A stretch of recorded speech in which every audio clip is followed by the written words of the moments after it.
You know that very specific sinking feeling you get in a grocery store? Oh, yeah. You've had a long week, you have a recipe in your head, maybe you're making that spicy pasta you love, and you walk down the aisle, you get to the spot where it's supposed to be, you're already reaching out, Yeah. and it's just It's gone. just the metal bracket. Exactly. Yeah. Just a dusty, empty shelf, Mhm. maybe a lonely price tag curling up. And your first thought is just, irritation. Right. You think, oh, the supply chain again, or this store is It terrible. feels like an error, like a glitch in the matrix. We have all been there. It is so frustrating. But the source material we're looking at today, this really fascinating piece called The Logic of the Empty Shelf, it suggests that empty space isn't a glitch. It's not an accident at all. No, it's actually a message, a really sophisticated one. So that empty shelf is screaming information at you. It is. We just don't always know how to listen to it. So today we're doing a deep dive into the hidden language of the economy. And I know, when I say economy, some people's eyes glaze over. They think charts and interest rates. Exactly. But this source isn't like that. It strips away all the jargon and boils the whole global market down to like a room, a girl named Annie, a guy named Sean, and a lemonade stand. It's a brilliant simplification. It shows us that economics isn't really about money. It's about communication. And that's our mission today, right? To decode that communication. We're going to figure out why shelves go empty, why warehouses sometimes fill up with, rotting food. And why trying to be nice by fixing prices might be the cruelest thing you can do. That part really surprised me. It's a really counterintuitive deep dive today. It definitely challenges some basic assumptions. Okay, let's start with the central metaphor from the text because everything hinges on this. The source asks us to imagine the economy as a room. And the price? The price is the thermostat. Right. And this is crucial because I think most of us don't see price that way. We see it as a barrier. Of course. It's the thing standing between you and the stuff you want. It's a cost. I look at a price tag and I think, that's how much I lose. But the source says, no, it's a mechanism. Think about a thermostat in your home. It doesn't just display the temperature. It triggers a reaction to keep things balanced. Okay. In this economic room, the temperature is the relationship between supply, how much stuff we have, and demand, how much people want it. Okay, so let's play this out. Let's say the room gets too hot. Too hot means demand is just burning up. Maybe a new gadget dropped, or there's a sudden craze for oat milk. Everyone wants it. But there isn't enough on the shelf. Exactly. The scarcity is heating up the room. So in a normal system, what does the thermostat do? Well, the price rises. And this is where the magic happens, because that rising price sends two completely opposite signals to two different groups of people at the exact same time. Okay, break that down for me. Who gets the first signal? The buyer. So you walk in, you see the price jump from $5 to $10. What do? I probably pause. I think, do I really need this right now? Maybe I'll wait. Exactly. The price acts as a coolant. It dampens the demand. It tells buyers, hey, this is scarce. Don't grab it unless you really need it. You said there was a second signal. The second signal goes to the producer, the person making the stuff. They see the price hit $10, and they see a huge opportunity. They think, wait, people are paying $10 for this? I need to make more. Immediately. It lights a fire under them. It heats up production. So the same price cools down the buyer and heats up the seller. And that push and pull is what brings the room back to a comfortable temperature. It's a balancing act. And I'm guessing if the room is too cold, way too much stuff, nobody wants it, the thermostat does the opposite. Precisely. The price drops. The low price tells the producer, whoa, stop making this. We have enough. And it tells the buyer, Hey, this is cheap now. Come get some. So in a perfect world, this thermostat is constantly just clicking on and off, adjusting, keeping the shelves stocked, but not overflowing. That is the ideal. Yeah. But the source takes us into this story. The story of Annie and Sean to show us what happens when the signals get really extreme. Yes, let's meet them. We have Annie, who's thirsty, and Sean, who has a lemonade stand. A classic setup. Okay, scenario one from the text. The shortage. This is when the price is, well, way too low. So imagine the price of lemonade drops to basically nothing, just pennies per glass. I want to pause here because as a shopper, if I see lemonade for 5 cents, I'm not thinking shortage. I'm thinking Jackpot. jackpot. Exactly. You're Annie. You see that price, you are thrilled. You're texting your friends. You're planning on buying 10 gallons. Right. The source says she wants to buy 10 bottles right away. Why wouldn't you? It's practically free. But you have to look behind the counter. at Sean. Right. Sean's the one who bought the lemons, the sugar, the cups. He's standing in the hot sun if the price is 5 cents. He's losing money on every single glass he sells. He is hemorrhaging cash. The source says Sean is in fury. It's just mathematically impossible for him to stay open. So what happens when Annie gets to the front of the line with her dollar, ready to buy out the entire stand? The stand is closed. Sean's gone home. And there it is, the empty shelf. That is the paradox. The low price promised Annie the lemonade. It was a neon sign saying, "Come get it." But that same low price made it impossible for the lemonade to even exist. It feels like a trick. The price tag deceived the market. It fired up the demand. Annie is right there. She wants it. But it completely killed the supply. Yes. When you see an empty shelf, it's often because the price is just too low to justify the product's existence. The thermostat was set way too low for the reality of the room. Okay, so that's the empty shelf. Let's swing the pendulum to the other side. Scenario 2, the surplus. This is when the price is too high. So Sean wakes up the next day and says, all right, I'm not losing money today. I'm charging $100 a glass. Now look at the signals. Sean sees that $100 price tag and he sees a gold mine. The source says he's ready to flood the city with lemonade. He's hiring people, buying every lemon in a 50-mile radius. He's incredibly motivated. The signal is screaming at him to produce. But then Annie walks by. She sees the sign. $100. She probably laughs and just keeps walking.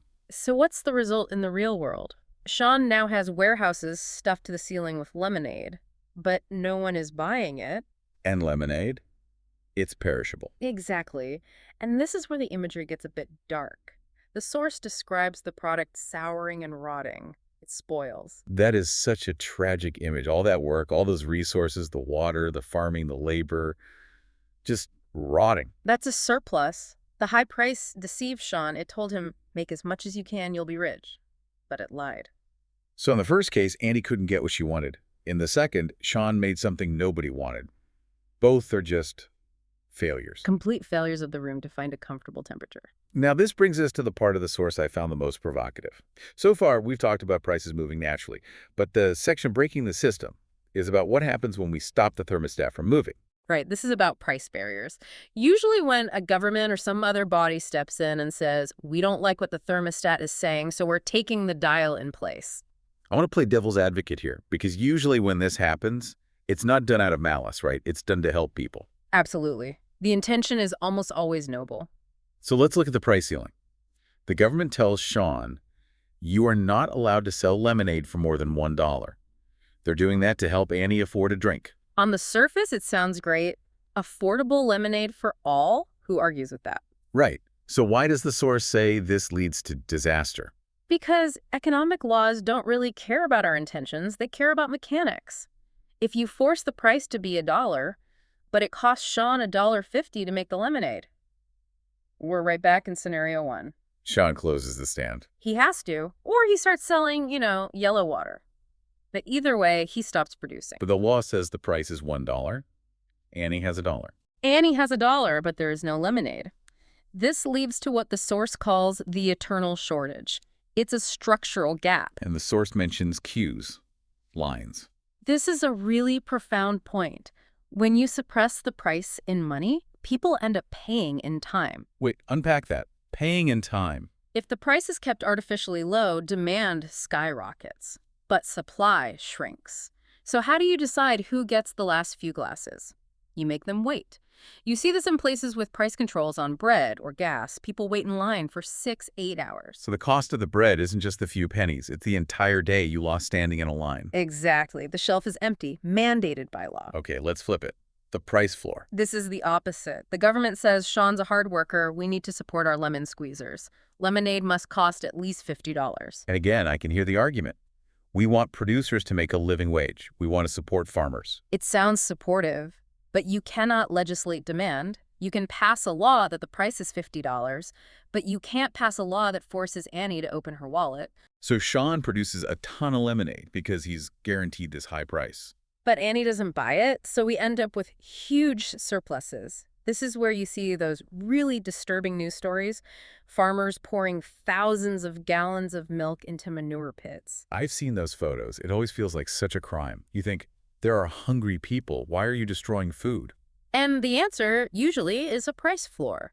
The food cannot be sold because the legal minimum price is higher than anyone will pay, so it has to be destroyed. That's just heartbreaking logic. We tried to guarantee Sean's income, but we actually just guaranteed his work would be wasted. And that's the key takeaway. When you break the thermostat, you get one of two things: queues or dumps. You get people waiting for nothing, or you get stuff rotting in a warehouse. So we've seen the empty shelf and the rotting warehouse. How do we solve the plight of Annie and Sean? The source material calls this the main lesson of Sean, and it's deceptively simple. Let me guess. Let the thermostat do its job. Exactly. If you don't interfere, if you let the price move freely, it will naturally find the sweet spot. Economists call it equilibrium. The sweet spot. It's the handshake. The point where the price is low enough that Annie is willing to buy, but high enough that Sean is willing to sell. And when you hit that point, The market clears. No queues because the price isn't artificially low. No rotting dumps because it isn't artificially high. the shelf isn't empty, but the warehouse isn't overflowing. It's just flowing. It creates a balance.